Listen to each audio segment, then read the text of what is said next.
Hi everyone, let's talk about Fields of Arle and its expansion Tea and Trade, which I just did a full solo playthrough for. If you'd like to see it all in action, then that'll be linked in the description if you haven't seen that yet. This is just me talking about them if you're interested in seeing that. So we had Fields of Arle long before it had an expansion, and I don't remember the ins and outs and the whens and the whys, but we didn't have it at a certain point. And due to popular demand, I got hold of it and thought, well, this is a perfect opportunity to see the expansion that I missed out on. Mess up my hair in the process. Well, bit of a mess anyway, isn't it? Hairdressers are shut. Anyway, back to the game. I think I remember it being, just a bit open-ended and not knowing where I was with it. And I would say that's still quite true. It's still quite an open game. There is variability in the buildings that are going to come out of certain categories, but largely you are left to your own devices in the game. But I don't know if that's just because of being different as a gamer, maybe looking for different things, maybe being influenced by something like A Feast for Odin, where it's different in a load of the cards that you get in that game, but largely the way you're going about the huge action board and stuff, you're left to your own devices a lot.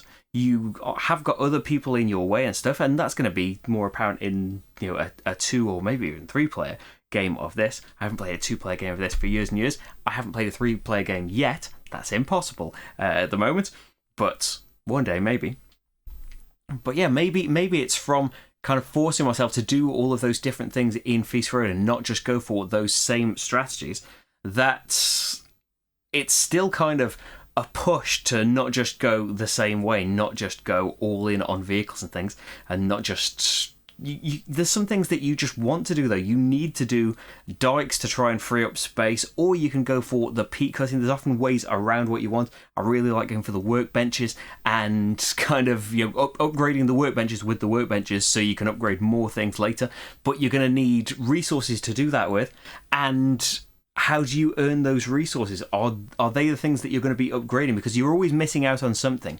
It always feels like time is a pressure. I know you've got 9 rounds in this, so you've got, 36 actions. Boosted by being able to upgrade things, being able to deliver things on the vehicles.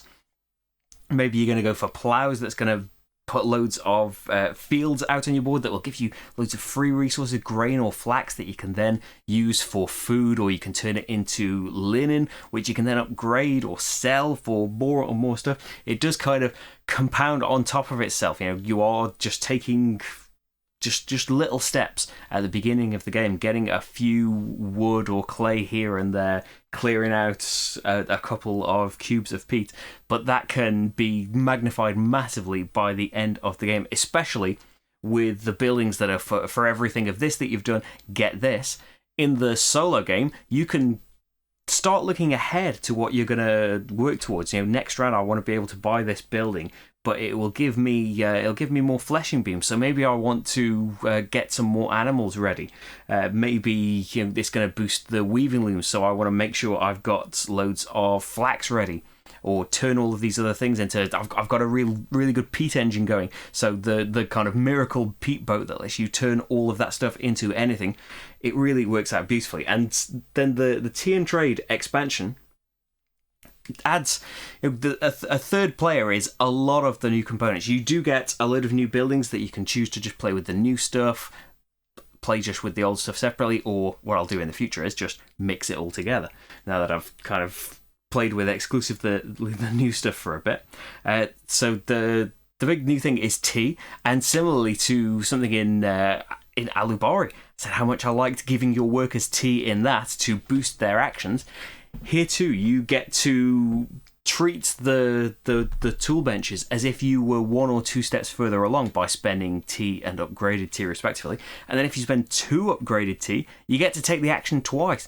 That's just in itself is a massive difference and makes tea a huge thing, and the earning of it as well. There are some buildings that can let you take any time actions to do it, but it's pretty tricky to get hold of unless you go for the other big new thing, the boats. Still vehicles that you can upgrade things with, but the fishing cutters can get you food if you just leave them alone, and the trading ships instead of going the normal trading routes and earning points in that way and spending different resources for different amounts of food, you can now pick one of 4 actions and fill each of your trading boats, you can have up to 2, up with tea or upgraded wood maybe. It's a really nice extra dimension to things that, not that there was competition over the roads and stuff, but you can just go in this way and keep generating, say, tea, so that you can upgrade all of your actions and not have to really bother with the workbenches thing. I think that's what kind of has pulled me away from that kind of go-to strategy as well, that I don't really need to do that anymore. This thing that I was constantly doing so I could kind of maximize my use of these actions, if I try and earn tea instead, that works out the same way. I have to keep paying it, but as long as I can easily earn it, you know, it's just working in a great big cycle, and I think it works fantastically. I think the game hasn't changed at all, of course, since I had it last, but I think I feel a lot more excited about it, a lot more into it than perhaps I was the last time. But that was years ago. What does it matter? It only really matters what I think now.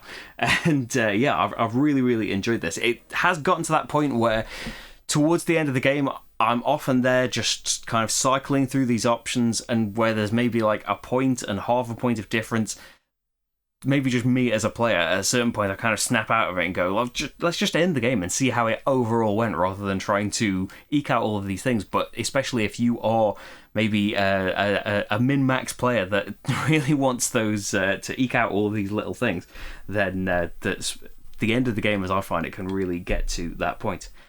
It's a massive table hog. If you don't tend to like Uwe Rosenberg games, I think that this is a lovely example of a more open worker placement game. Like, say, Feast for Odin does a different thing with worker placement as well. But if you aren't a fan of, say, the Agricolas, where it can be quite tight and quite tense and things build up in action spaces and plans can be completely ruined if you can't go there, I think this is a lot more forgiving in that, it's got those imitation spaces. In a multiplayer game, you can take an action from the wrong season, and that can, as well as free up an extra space that is probably going to be available to you, can add another dimension to your thought process in this. But yeah, there are often ways around getting what you want, rather than just taking that specific action. There might be a building that lets you do it. Obviously, there's only one of these buildings, and in a multiplayer game, people can take those away from you, and that can scupper your plans. But in general, the worker placements, there's still going to be competition there, but I think there's more chance of you getting to do what you want to do. There is less pressure. There's still feeding your people and stuff, as there is in Feast for Odin, but I feel like it's a lot easier to do than it is in something like Agricola, especially since if you don't have food, no worries, you can pay grain. If you don't have grain, no worries, you can pay animals. Not ideal, they're worth a lot more points, but you know, before you get to the point of it punishing you with minus points, it gives you lots of options before you get to that point. So that could be a plus as well. I'm brilliant though. I don't need those things. It will get to those points sometimes in games where I just realise, oh, what have I been doing? I've got no resources, and of course I need to feed my people.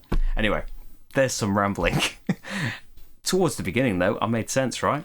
Thank you very much for watching this. The playthrough is there. There are tons of playthroughs on this channel if you'd like to see more. There's loads of Uwe Rosenberg ones if you'd like to see more games by the same designer. There's Hallertau, was a great game from last year. Feast for Odin is one of my favourites of his. Loads and loads that you can check out on here, as well as games by other people as well. Thank you very much for watching this one, though, and I'll see you for the next game. Bye, everyone.